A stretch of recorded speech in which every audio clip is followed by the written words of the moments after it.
Welcome to the K2 Maysis Snowboard boot review. This is not a new review, but other than a little change to the Indo construction on the backstay and a little more ankle articulation, it's still a very similar boot that I recommend a lot. So I thought I'd take the two old reviews, combine them together, and get rid of a lot of the BS in there. So this has been re-edited to make it more digestible. I hope it helps. So this is probably one of K2's most popular boots, the Maysis. The Ender is a great boot, but a lot of people are afraid of traditional lace and they want the simplicity that BOA and double BOA gives you. But just to start off, this isn't really double BOA in the sense like you see most BOA boots. There's a BOA on the inside, this little thing, controlling this little thing that just goes right into the liner, and you can kind of see where it's making its marks, which concerns me a little bit long term, but so far no issues with comfort or pressure points. Then you just have this top one that controls the entire outer part.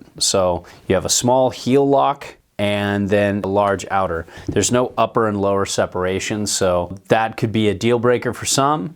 But for others, it could be a savior because it just really focuses on locking your foot in around the boot. So it just depends on who you are, what tickles your taint, and what doesn't. This insole, just like every other insole with most boots, it's okay. It's not gonna get in your way, but you'd be much better off with a custom orthotic or a heat moldable orthotic like the footprint insole technology at a reasonable price point. From there, you just have a nice, simple inside of the boot. It doesn't seem like much, but when it wraps around your foot, it feels like it's really good. And some of my friends who have really narrow Achilles in the back part of their heel that isn't that large really like K2. It really works for them. It really holds smaller heels and ankles, like that back part of your foot, in place really well. It really grips there. So I like that. For me, I'm a little thicker in the ankle. I don't have this real thin Achilles, so it can feel sometimes for me a bit tight, but it's interesting how nicely it widens out for my size 9 true size E with both feet. I found that these boots run a little large, so like an 8.5 would be better for my true size 9 than this size 9. The construction outside is just really solid. It just feels like a boot that's gonna last 100 days. I don't know for sure because I'm only gonna ride it a few, but I love that just a little bit of ankle articulation here. I love the Indo technology. It just seems to retain its flex for a very long time. It feels true to its flex. Yeah, I like how it's got a little bit of an inward lean, but not too much. It's got decent shock absorption, but not great.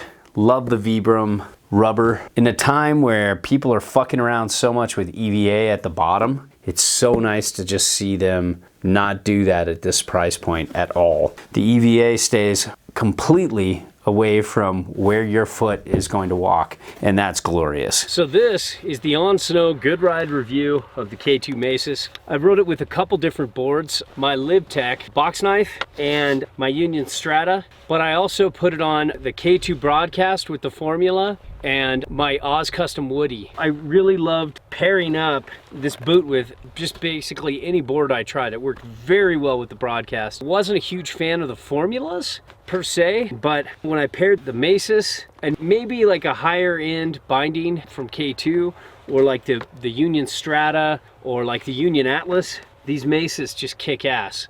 They're really comfortable boots, and these are size 9. I've tried an 8.5 Maysis out. That was it for demo, thanks to Gravity Sports here at Mount Bachelor, and that was just perfect. When putting them on and taking them for a ride, in comparison to these, yeah man, 8.5 was just right for me. So they run a half size big. If you're somebody who loves a wrapped heel and a supportive locked in boot around there, and you have a narrower heel, I think K2 does a great job. Where like Solomon does a good job too, but K2 widens out up here where Solomon's are kind of tight on me. So that's kind of cool. And I love this adjustable plastic thing because I did have to adjust it here and there to finally get it to flex right. And once I did that, it was dialed. It took a few runs, and these are so comfortable. Day one, just right out of the box, I put them on went up on the hill, and by day 3 they felt like they were my boots, like they were made for me. That's pretty cool. That doesn't happen much. Now, me personally, not a huge fan of a single BOA, so this is just one BOA for the outside, and that's what I mean. It's a double BOA, but then the other one's the inside, and this is a single BOA for the outside.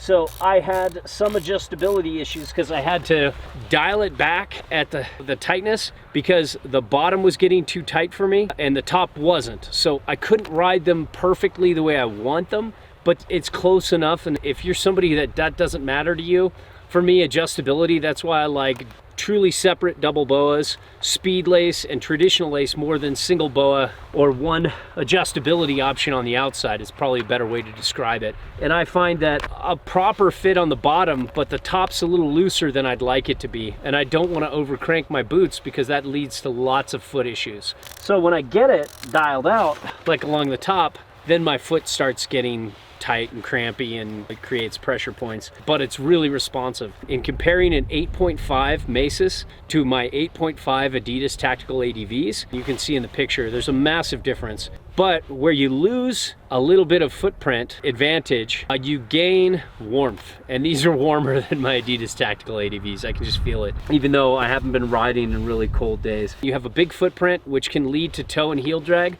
So be careful if you're one of those guys that's like 10.5 and you're trying to fit into a board bordering on mid-wide. You might be better off with a reduced footprint just because they'll help you fit in to the right binding for the right width of the board. It all goes together. It all starts from the boot. Or if you're getting a boot and a board, just get a little bit wider board than you normally would so you don't drag your toes and heels in the steeps or when you're carving. And watch this. I've never seen such an easy on or off. That's it. And I'm out. Well, I'm not gonna get all the way out. And if that's important to you, this is one of the best in the business for that. There you have it. Just an amazingly comfortable boot from turn 1 and all the way up to the 3rd day of me riding it, and I just love it. Well done, K2. Well done.